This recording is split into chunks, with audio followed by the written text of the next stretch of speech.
여러분, 또 하루가 밝았습니다. 10월 16일 수요일 우리에게 주신 하나님의 말씀 열왕기하 이제 마지막이죠. 25장 8절에서 30절까지 말씀 함께 보겠습니다. 바벨론 왕 느부갓네살의 19번째 해 5월 신일에 바벨론 왕의 신복 시위대장 느부사라단이 예루살렘에 이르러 여호와의 성전과 왕궁을 불사르고 예루살렘의 모든 집을 기인의 집까지 불살랐으며 시위대장에게 속한 갈대아 온 군대가 예루살렘 주위의 성벽을 헐었으며 성중에 남아있는 백성과 바벨론 왕에게 항복한 자들과 무리 중 남은 자는 시위대장 느부사라단이 모두 잡아가고 시위대장이 땅에 비천한 자를 남겨두어 포도원을 다스리는 자와 농부가 되게 하였더라.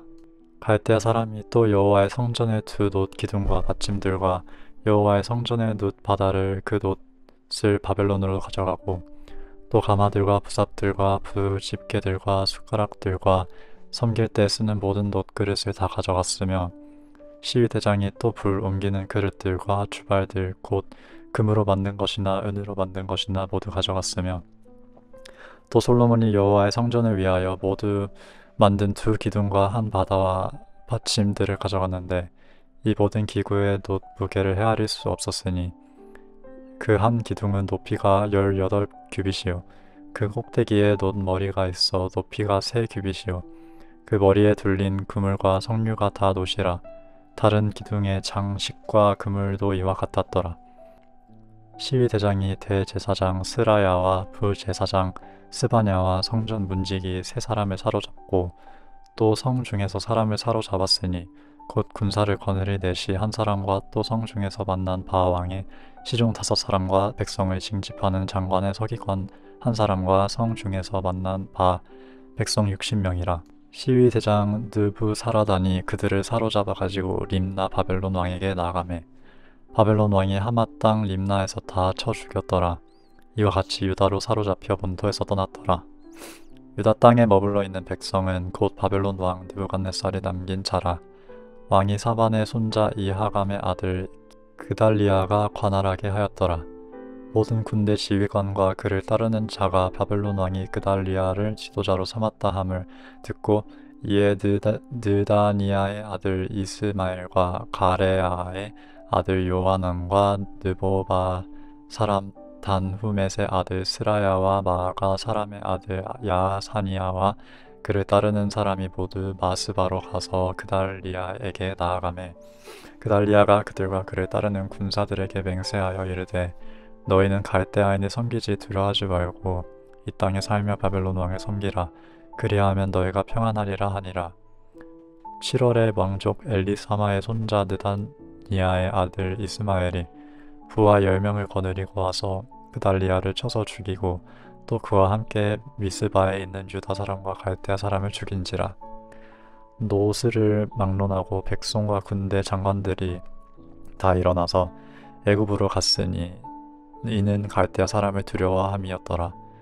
유다의 왕 여호야긴이 사로잡혀 간지 37년 곧 바벨론의 왕 에월므로닥이 즉위한 원년 12월 그달 27일에 유다의 왕 여호야긴은 옥에서 내놓아 그 머리를 들게 하고 그에게 좋게 말하고 그의 지위를 바벨론에 그와 함께 있는 모든 왕의 지위보다 높이고 그 제수의 의복을 받게 하고 그의 일평생을 항상 왕의 앞에서 양식을 먹게 하였고 그가 쓸 것은 날마다 왕에게서 받는 양이 있어서 종신토록 끊이지 아니하였더라. 아멘. 하나님의 말씀입니다. 한 번 더 읽으시면서 묵상하시겠습니다.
어제 우리는 악한 왕, 마지막 왕 시드기야를 살펴보았는데 이 성경에서 사람을 보고 악하다라고 얘기할 때는 이 도덕적인 혹은 어떤 성품의 악함만을 이야기하는 것이 아닙니다. 물론 그 포함되지만 핵심은 하나님과의 관계죠. 하나님께 대하여 순종하느냐, 하나님의 말씀에 대하여 순종하느냐라는 것인데 실제로 성경에서 악한 왕이라고 평가를 받았던 왕들에 대해서 역사가들의 평가가 좀 다른 엇갈린 경우가 있습니다. 가장 악한 왕 중에 하나였던 므낫세도 어떤 역사가들은 이 왕 적절한 줄타기로 외교를 잘했다라는 말을 듣기도 하는 것이죠. 하지만 우리는 그것이 아님을 알고 있습니다. 그가 대단한 능력으로 외교와 국방 경제에서 어쩌면 탁월한 업적을 남겼다고 해도 하나님과의 관계가 끊어지면 그는 악한 왕이 될 수밖에 없는 것은 하나님과 끊어졌기에 백성들에게 뭘 주겠습니까? 세상의 온갖 우상과 사상들을 전파하고 결과적으로 그들의 영적인 생명이 끊어지게 만든다라는 것이죠. 예수님께서 서기관들과 바리새인들을 향해서 격한 분노를 발하시면서 이렇게 얘기하셨죠. 천국 문을 닫고 자기도 들어가지 않고 남도 들어가지 못하게 막고 있다. 그들을 외식하는 자들이라고 부르셨는데 위선자들이라는 것이죠. 진심은 없으면서 다만 종교심을 연기하고 있다. 이 시드기야가 하나님과 끊어져 버린 결과, 그러니까 악한 왕으로 하나님께서 그렇게 기록하셨는데 남유다의 이 불어닥친 심판은 정말로 무시무시한 것이었죠. 어제의 고난 외에 오늘 또 유다 백성들의 고통이 이와 같았다라고 기록되어 있는데 9절 여호와의 성전과 왕궁을 불사르고 예루살렘의 모든 집을 귀인의 집까지 불살랐으며 시위대장에 속한 갈대아 온 군대가 예루살렘 주위의 성벽을 헐었으며 성중에 남아있는 백성과 바벨론 왕의 항복한 자들과 무리 중 남은 자는 시위대장 느부사라단이 모두 사로잡아가고 시위대장이 그 땅에 비천한 자를 남겨두어 포도원을 다스리는 자와 농부가 되게 하였더라. 성전, 왕궁 불타고 귀족들의 집, 특별히 예루살렘 성벽을 허물어 버렸다. 그러니까 이 나라의 중심이 되는 두 왕궁과 성전 그리고 귀족들의 집, 이 다 중심이 되는 어떤 포인트이지 않겠습니까? 그리고 성벽을 허물었다라는 것은 이 나라가 자체적인 이 국방 방위를 못하게 만들었다라는 것이죠. 그리고 수많은 백성들을 포로로 잡아가는데 이때도 어제 말씀처럼 성전이 또 약탈을 당하고 있습니다. 여러분 이제 성전이 셀 수도 없이 계속 약탈을 당하는데 이제는 보십시오. 13절 갈대아 사람이 바벨론이죠.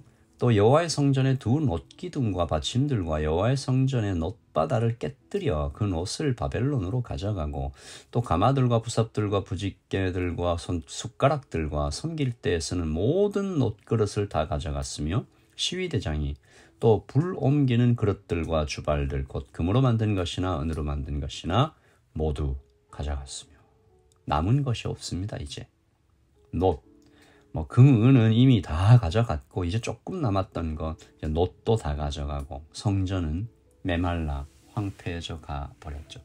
하나님을 떠난 왕이 온 백성들을 고통과 죽음 속으로 밀어넣고 하나님의 성전마저 그냥 다 더럽혀지는, 남은 것이 없도록 황폐해지는, 이것이 상징적인 얘기죠.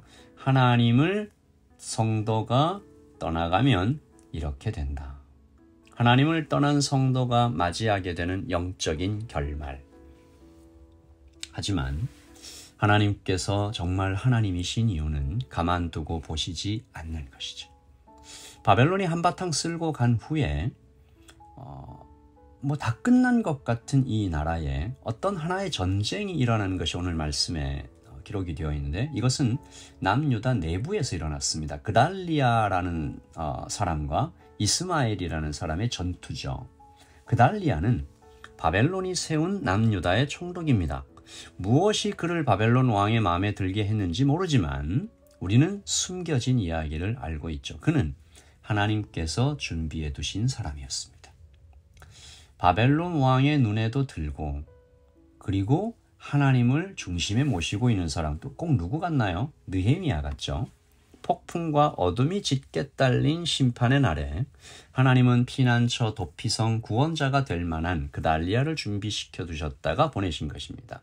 그가 하는 말을 잘 들어보면 이사야와 예레미야가 했던 말과 똑같은데, 그달리아가 그들과 그를 따르는 군사들에게 맹세하여 이르되 너희는 갈대아인을 섬기기를 두려워하지 말고 이 땅에 살며 바벨론 왕을 섬기라. 그리하면 너희가 평안하리라.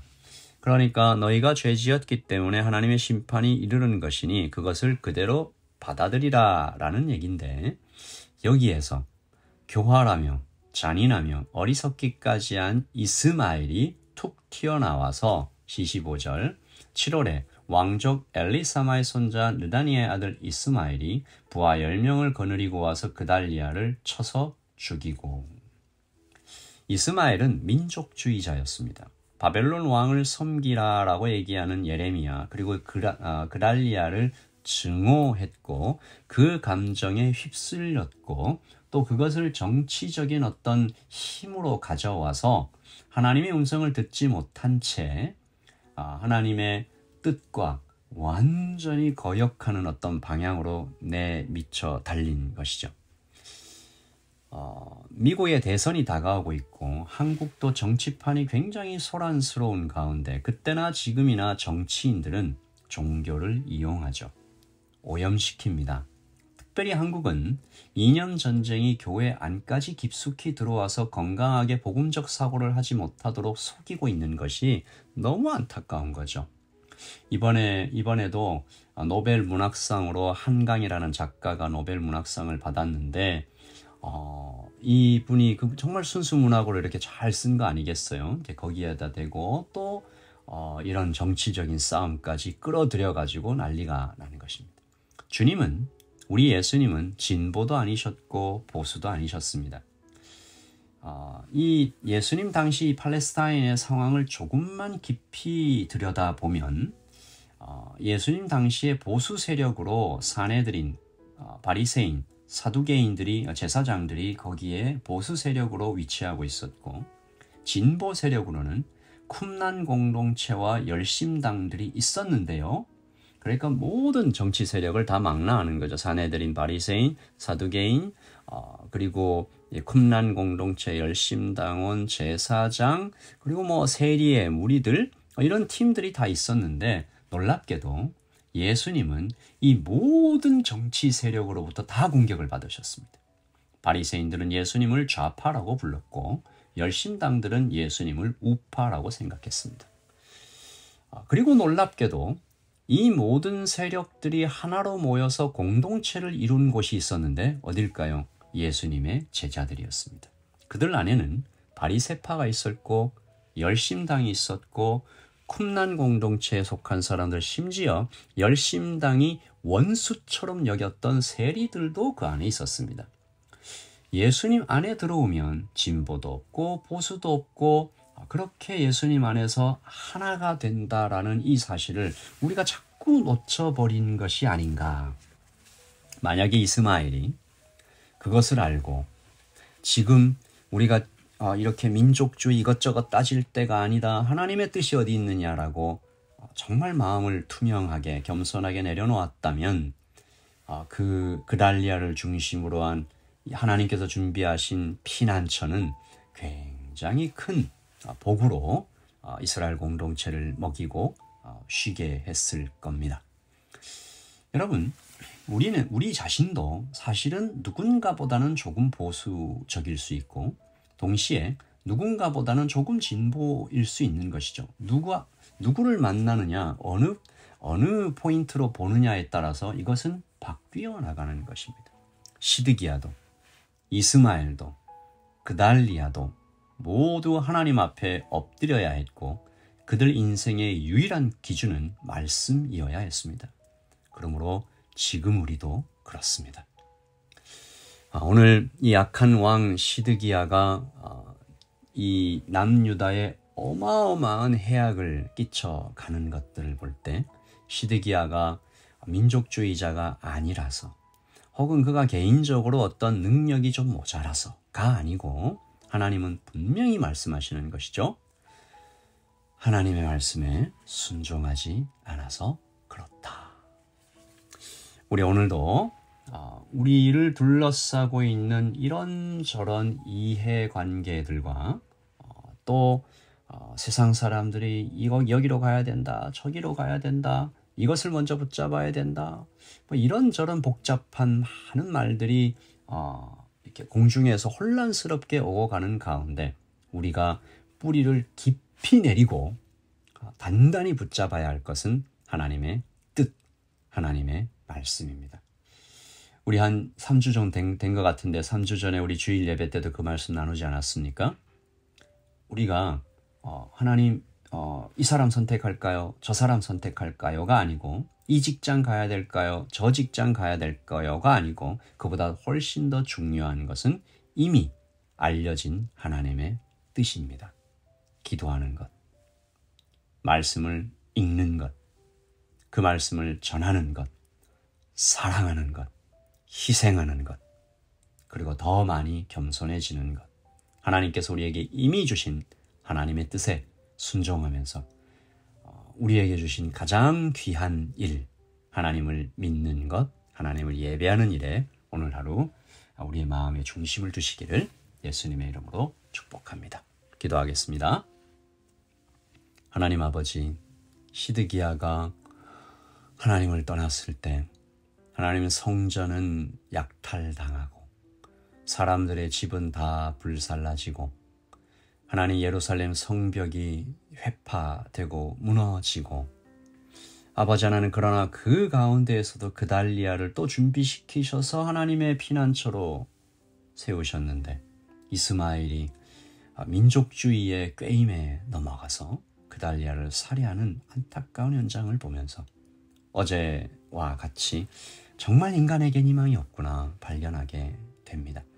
우리 정말 기도하는 이 시간 붙잡게 하시고 그리고 하나님 말씀 앞에 엎드리는 시간 붙잡게 하시고 우리 삶의 정말 유일한 기준으로 하나님의 뜻과 하나님의 말씀을 분명히 세워가는 오늘 하루가 되게 하여 주시옵소서. 깊은 바다처럼 흔들리지 않고 아버지 나아가는 단단한 믿음 위에 서가는 우리 형제와 자매들 되기를 소원합니다. 주님 은혜해 주시옵소서. 예수님의 이름으로 기도합니다. 아멘.